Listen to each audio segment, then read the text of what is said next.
नमस्कार। आज हम बात कर रहे हैं भारत और अमेरिका के बीच जो ये व्यापारिक तनाव बढ़ रहा है उस पर। जी। खास तौर पर जो अमेरिका ने नए शुल्क मतलब टैरिफ्स लगाए हैं। हमारी ये बातचीत ट्रंप टैरिफ भारत पर आर्थिक मार नाम के एक लेख के कुछ पॉइंट्स पर आधारित है। बिल्कुल, और कोशिश यही रहेगी कि हम समझें कि भाई ये सब शुरू कैसे हुआ, वजह क्या बताई जा रही है इसके पीछे। हाँ, और सबसे जरूरी कि भारत के कारोबार पर, अर्थव्यवस्था पर इसका असर क्या दिख रहा है। जी।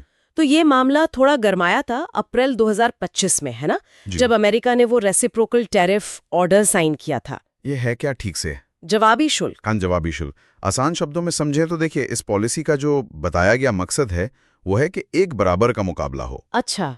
मतलब अगर कोई देश अमेरिकी सामान पर ड्यूटी लगाता है तो अमेरिका भी कहेगा कि ठीक है, हम भी तुम्हारे देश से आने वाले सामान पर उतना ही या शायद उससे ज्यादा शुल्क लगाएंगे। पर आलोचक कहते हैं कि इससे ट्रेड वॉर का खतरा बढ़ जाता है, मतलब व्यापार युद्ध का। हाँ, वो तो है।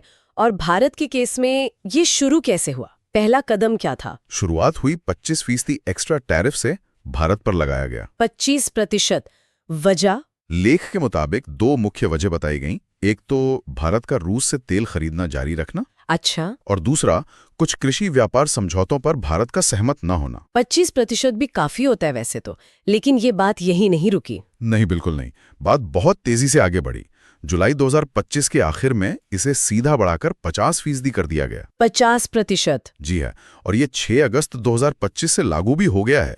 मतलब कुछ ही महीनों में डबल। बाप रे, 50%! इसका तो बहुत सीधा असर पड़ा होगा।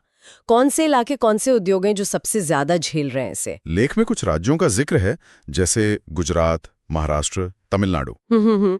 और इंडस्ट्रीज की बात करें तो टेक्सटाइल, केमिकल, ज्वेलरी, सिरेमिक्स और यहां तक कि कुछ खाद्य निर्यात भी। अच्छा। ये वो सेक्टर्स हैं जो अमेरिकी बाजार पर काफी हद तक निर्भर करते हैं। जाहिर है 50% टैरिफ लगने के बाद तो मतलब प्रॉफिट कमाना ही मुश्किल हो गया होगा। बिल्कुल। तो क्या हो रहा है? क्या कारोबारी बस ऑर्डर कैंसिल होता देख रहे हैं? फिलहाल तो लेख यही इशारा कर रहा है कि कई एक्सपोर्ट ऑर्डर रद्द हो रहे हैं।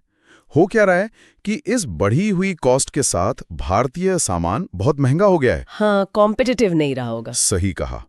तो अब जो अमेरिकी खरीदार हैं वो शायद चीन, वियतनाम या यूरोप जैसे दूसरे देशों से माल ढूंढने की सोच रहे हैं, जहां उन्हें सस्ता मिल सके।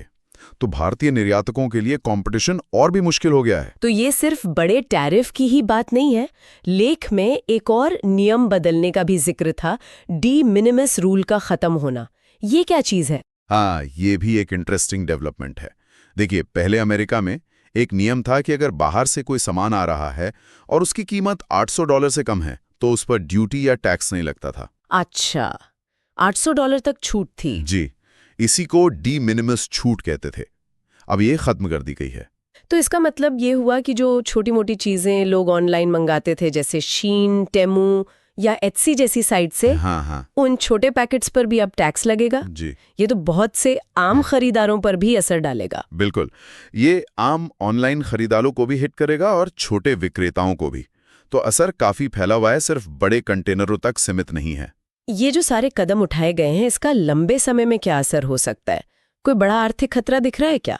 लेख में रिजर्व बैंक के एक पूर्व गवर्नर हैं सुब्बाराव, उनके एक अनुमान का जिक्र है, और वो काफी, क्या कहते हैं, गंभीर अनुमान है। क्या? उनका मानना है कि अगर ये टैरिफ लंबे समय तक टिके रहते हैं तो भारत को कुल मिलाकर, मतलब ओवरऑल, $7 ट्रिलियन तक का नुकसान हो सकता है लॉन्ग टर्म में। $7 ट्रिलियन, ये तो बहुत ही बड़ी रकम है। सोचकर भी अजीब लगता है। जी, बहुत बड़ा आंकड़ा है। इस पूरी सिचुएशन पर जो एक्सपर्ट्स हैं, उनकी क्या राय है? वो इसे कैसे देख रहे हैं? लेख के हिसाब से कई विशेषज्ञ इसको पॉलिटिकली मोटिवेटेड मान रहे हैं, मतलब राजनीतिक कारणों से प्रेरित, और काफी अस्थिर कदम भी। अस्थिर क्यों? क्योंकि जिस तरह से ये टैरिफ अचानक लगते हैं और फिर शायद कभी हट भी सकते हैं, कुछ पक्का नहीं है, तो ये जो अनिश्चितता है ना, हाँ, इससे पूरी ग्लोबल सप्लाई चेन डिस्टर्ब होती है। कंपनियों के लिए आगे की प्लानिंग करना बहुत मुश्किल हो जाता है। लेकिन ये ध्यान रखना जरूरी है कि ये लेख में बताए गए विशेषज्ञों की राय है। तो अगर हम संक्षेप में देखें, भारत पर 50% अमेरिकी टैरिफ लग गया है। जी। असर खास उद्योगों और राज्यों पर दिख रहा है। वो $800 वाली टैक्स छूट भी खत्म हो गई है। हाँ, 7 ट्रिलियन जैसे भारी आर्थिक नुकसान की चेतावनी भी है। जी, लॉन्ग टर्म में। और एक्सपर्ट्स कह रहे हैं कि ये वैश्विक व्यापार में अस्थिरता बढ़ा रहा है। बिल्कुल सही। और ये सिर्फ भारत अमेरिका का द्विपक्षीय मामला नहीं रह जाता, इसका असर पूरी दुनिया के व्यापार पर, चीजों की कीमतों पर और आर्थिक स्थिरता पर पड़ सकता है। तो आज की बातचीत को यहीं